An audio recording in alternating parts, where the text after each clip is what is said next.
Bong Alonto! Maintain po natin ang ating social distancing. Ang mga revolusyonaryo Si Attorney Francisco Arlin Buwan from Angeles City. He is the national spokesperson of the People National Coalition. He will now read the declaration of the RevGov towards federalism. RevGov na! RevGov na! Now na! RevGov na! Nandito kami ni Randy Ito Fragosa. po ay ang People's National Coalition Declaration and Establishment of a Revolutionary Government of the people, by the people, and for the people. Tayo pong lahat, tayong lahat na Pilipinong may pagmamahal sa ating inang bayan at may pagmamahal sa ating Pangulong Duterte. Kanya nga po, hinihiling natin na pangunahan niya ang isang revolutionary government towards federalism. Now na! RevGov na! Whereas our country had twice undergone revolutions in the 18th and 19th Kunin mo yung salamin century, ni Buwan. all in the pursuit of freedom and better life. And our people succeeded twice. Ngayon, ito ang pangatlo. Magsasucceed at magtatagumpay din ang mamamayang Pilipino. Whereas our culture of corruption, by glorifying those involved in stealing the money of the people, had rendered our country underdeveloped. Kanya nga siguro binigay ng ating mahal na Panginoon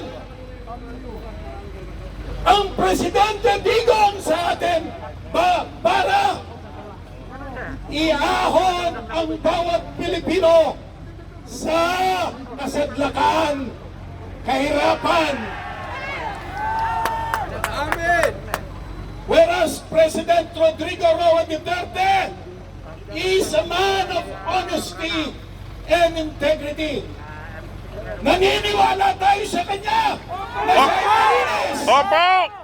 na ang kanyang adhikain lamang ay sa kabutihan ng bawat mamamayang Pilipino. Di ba?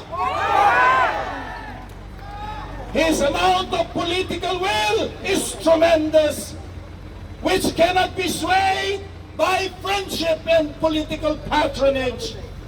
His wisdom and vision for our country is greatness and for everyone to have a comfortable living. Whereas His Excellency Rodrigo Roa Duterte ran in 2016 with the following advocacies. Ito po, kanya gusto natin ang isang RevGov towards federalism para ang pinangako po ng ating mahal na Digong ay matupad. Ano po itong mga ito? War against illegal drugs, against corruption, against criminality, against insurgency, and against poverty, and most of all, a new system of government which we shall call presidential, federal, parliamentary form of government. Yan ang sinusulong natin, federalismo!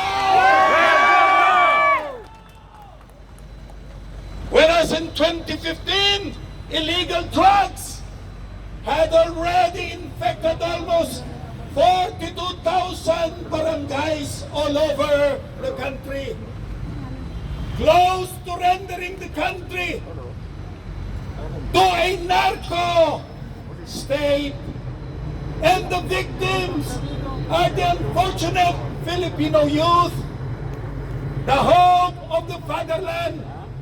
Sabi nga ng ating national hero na si Dr. Jose Rizal, dahil sabi niya, the future is for the youth of today. Whereas the president, on the day he assumed office, waged war against illegal drugs.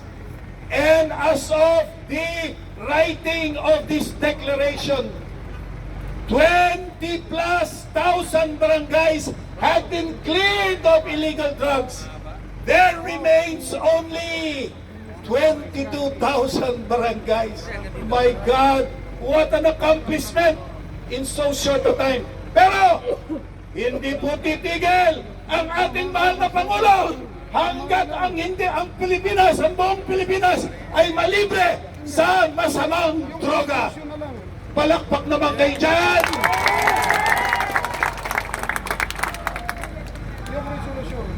Whereas the President, in his incessant desire to make our government corruption-free, ang kanyang mga kaibigan o kung kamag-anak man, kapag ka nagkasala sa crime of corruption, tinatanggal niya, tatanggalin niya. Huwag kang magkakamali, kaibigan, dahil si Digong ayaw niya ng corruption. Palakpak naman daw!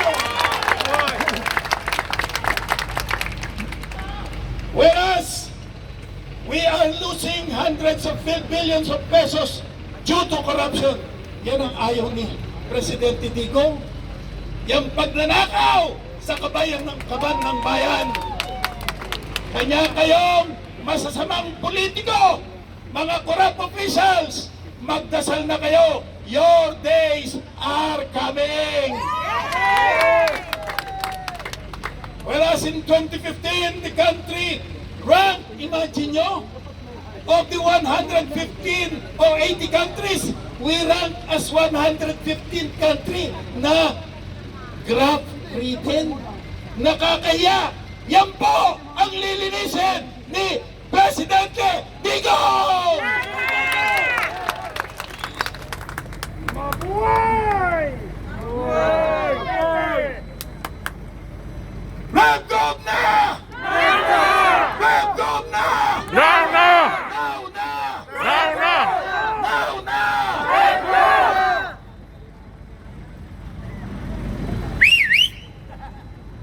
Whereas the century-old insurgency caused by the issue of social injustice committed against the poor, the impoverished, and the marginalized since the colonial era is causing the loss of precious lives of our soldiers and policemen.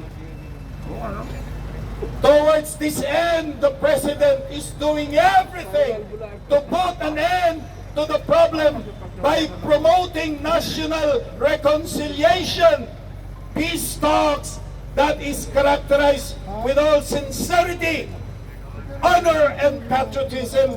In the meanwhile, he is giving lands, shelters, and means of livelihood, education, and other social services to those who voluntarily return to the fold of the law. Palakpakan po natin si Presidente Digong!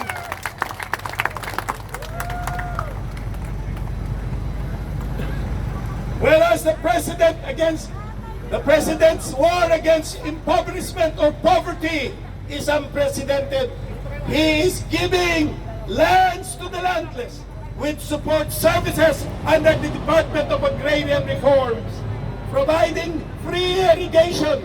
Hindi kamukha ng mga naunang administrasyon, pati irigasyon ng mga magsasaka, pinababayad. Kaya Presidente Digong, pagkagawa pa niya, ililibre. Pag dumadaloy ng tubig, libre ang tubig.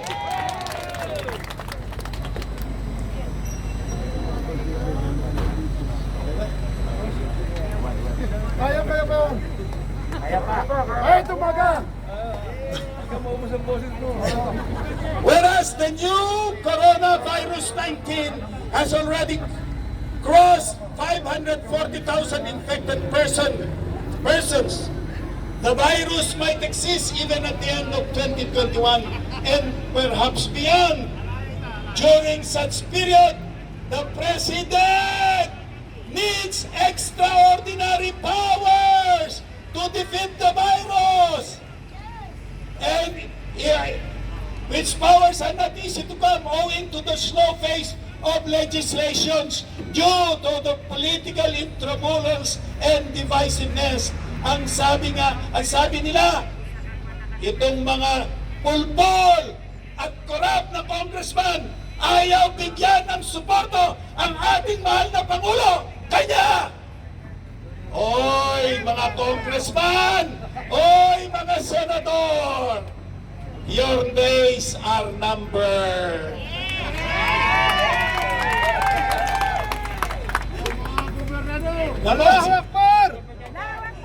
The most important commitment of President Digong in 2016 is the establishment of a political order which will lead to a new form of government through charter change that is suitable to the political temperament of the people of the Philippines. In the fulfillment of this commitment, the President created a constitutional committee that drafted a new constitution which had been pending. Uulitin ko, pending. Ano ibig sabihin ng pending na mamayan? Tulog! Ha? Natutulog! Natulog! Sa mga lamesa ng mga pulpol na kongresista. Hindi kasama si Omar doon at mga senador. Which have been pending in Congress for consideration, but Congress as a whole deliberately failed us. Ang taong bayan na iwan na nakanganga. Nganga! Gusto nyo ba yan? Hindi! Alright. Whereas equally important is the looming water crisis, which is real. As of today, almost 1,000 municipalities and more than 25,000 barangays do not have potable water and potable water systems which can provide the water needed by the people. This can only be addressed by giving the President ang mahal na Pangulo ng extraordinary power through revolutionary government.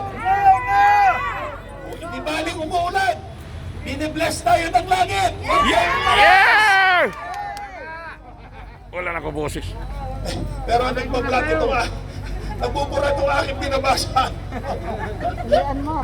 Whereas similarly, climate change, yes.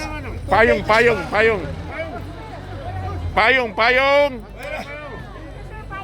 Oh, sige. Okay. Ay, ano naman yung ilaw sa poste. Sa likod ka, sir. Mas masilit, sir. Whereas the national issues and concerns such as illegal drugs, corruption, criminality, insurgency, poverty, water crisis, environmental crisis can ultimately be resolved when the President joins us in the call for a revolutionary government. RevGov na! RevGov na! Huwag po kayo magbahala. Huwag lang tayo magka-COVID. Whereas, and today marks the beginning of a great era for the Filipino nation. It is an era of hope and better tomorrow for each and everyone. Thus, we hearken and call on our beloved President Rodrigo Roa Duterte na na tayo pong mga Pilipino ang nagdedeklara ng isang revolutionary government at siya ang mamumuno para tayo ay iahon sa lahat ng sickness and illness of our society. RevGov na! RevGov na! Now na! RevGov na! Magandang gabi sa inyong lahat na aking minamahal na kababayan, revolusyonaryong Maharlikans. Maraming salamat po. Maraming salamat po, Atty. Juan. Talagang kitang-kita yung kanyang enerhiya. Siyempre po,